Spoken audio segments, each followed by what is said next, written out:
Bonjour à toutes et à tous. Donc le thème de la vidéo du jour, ce sont les constellations familiales et systémiques. Alors de quoi s'agit-il? Comment ça se passe? Pourquoi on vient consteller? Pour quel motif? Pourquoi moi-même, qu'est-ce que j'y ai trouvé dans les constellations qui m'a amené à me former et à proposer, à animer des constellations aujourd'hui? Et je terminerai par une mise en garde parce qu'à mon avis, il y a des choses qui parfois ne sont pas tout à fait justes dans les constellations. Donc les constellations, de quoi s'agit-il?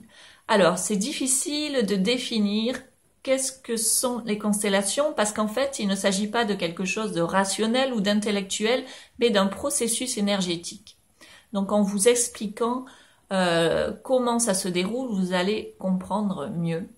Donc en fait, il s'agit quand ce sont des constellations en groupe, parce qu'il y a aussi des constellations en individuel, dans une constellation de groupe, il y a un groupe de personnes et parmi ce groupe de personnes, il y a des personnes qui vont venir exprimer une demande de changement dans leur vie, une demande par rapport à une problématique, une difficulté qu'elles n'arrivent pas à surmonter et elles aimeraient avoir un éclaircissement ou transformer cette difficulté, ces obstacles. Donc l'animateur va aider la personne constellée à affiner sa demande en lui posant des questions et puis va petit à petit détacher des représentants, que ce soit des personnes de l'arbre généalogique, du système, c'est-à-dire de l'environnement par rapport au thème, ou bien des concepts. Ça peut être aussi, on peut représenter des émotions, la colère, la peur, l'anxiété. On peut représenter aussi la sexualité, le travail, la relation à l'argent, toutes ces choses-là peuvent être représentées. On peut représenter aussi bien des personnes vivantes que des défunts, ça c'est très important. En constellation, on peut travailler avec des défunts.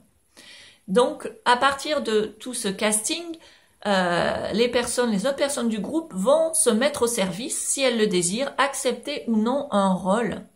Car on peut toujours, évidemment, refuser un rôle si on ne le sent pas, si on sent que ça va être trop chargé pour nous, ou si tout simplement on a envie de rester observateur de la constellation. Donc, à partir de cela, les représentants vont se placer dans l'espace, alors soit de manière naturelle, soit vont être positionnés par la personne qui fait la demande et déplacés peut-être aussi par l'animateur. Donc, pourquoi? Parce qu'il existe différentes formes de constellations où on laisse plus ou moins de place à la liberté du représentant, où on lui fait plus ou moins confiance, où on est plus ou moins dans la maîtrise. Donc à vous aussi de voir et d'essayer. Est-ce que ça vous plaît davantage d'être positionné, placé, ou est-ce que vous préférez évoluer dans l'espace, vous sentir libre aussi, exprimer vos ressentis peut-être, aller au bout de certains processus. Il y a aussi des constellateurs qui vont laisser les émotions se libérer, les émotions des représentants jusqu'au bout, peut-être jusqu'à des transes, alors que dans d'autres constellations, on ne va pas voir ça. Les émotions vont être exprimées, mais ne vont pas partir dans une expression très très amplifiée. Donc à partir de cela, il va y avoir du mouvement qui va être créé, il va y avoir des phrases qui vont être dites. On va demander aux représentants d'exprimer leur ressenti et par rapport à ça, est-ce qu'ils ont quelque chose à dire? Donc il y a des phrases clés aussi de reconnaissance. Je te reconnais, tu es et je suis. Pour tout simplement, dans les familles ou dans les systèmes, souvent, quand c'est dysfonctionnel, c'est que personne n'est à sa place. Donc il y a vraiment des phrases clés pour se reconnaître. Il y a des phrases aussi pour remercier. Remercier de nous avoir donné la vie. Des phrases de réconciliation. Et puis donc ça va bouger et le processus va arriver à sa fin. Et donc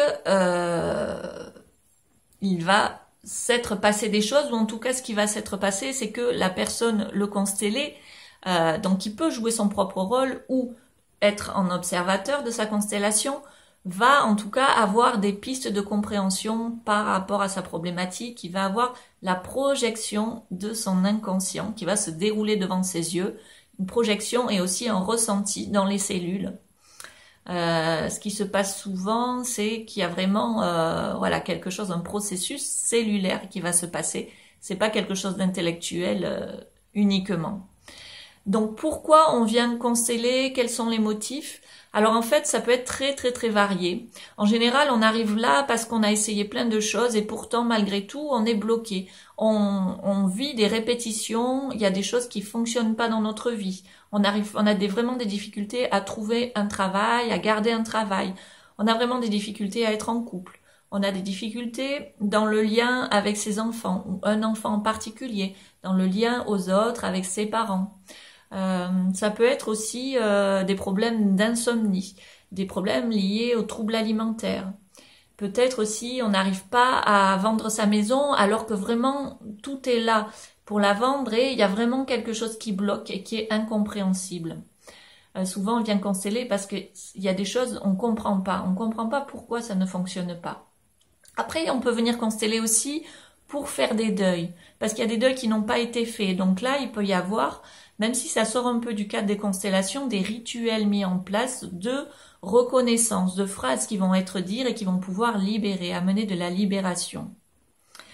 Donc en fait, je vais vous expliquer aussi maintenant qu'est-ce qui m'a plu moi dans les constellations.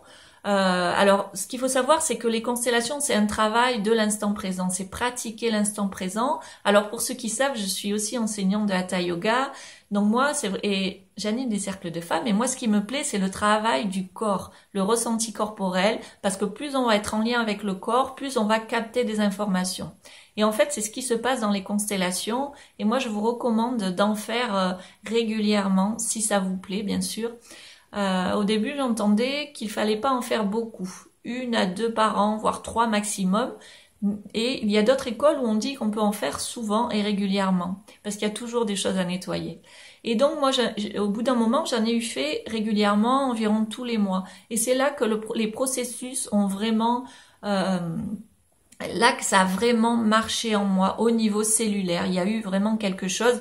Alors j'ai affiné vraiment mes perceptions. J'ai pu recevoir de plus en plus de ressentis, capter de plus en plus de messages et travailler sur ce ressenti corporel.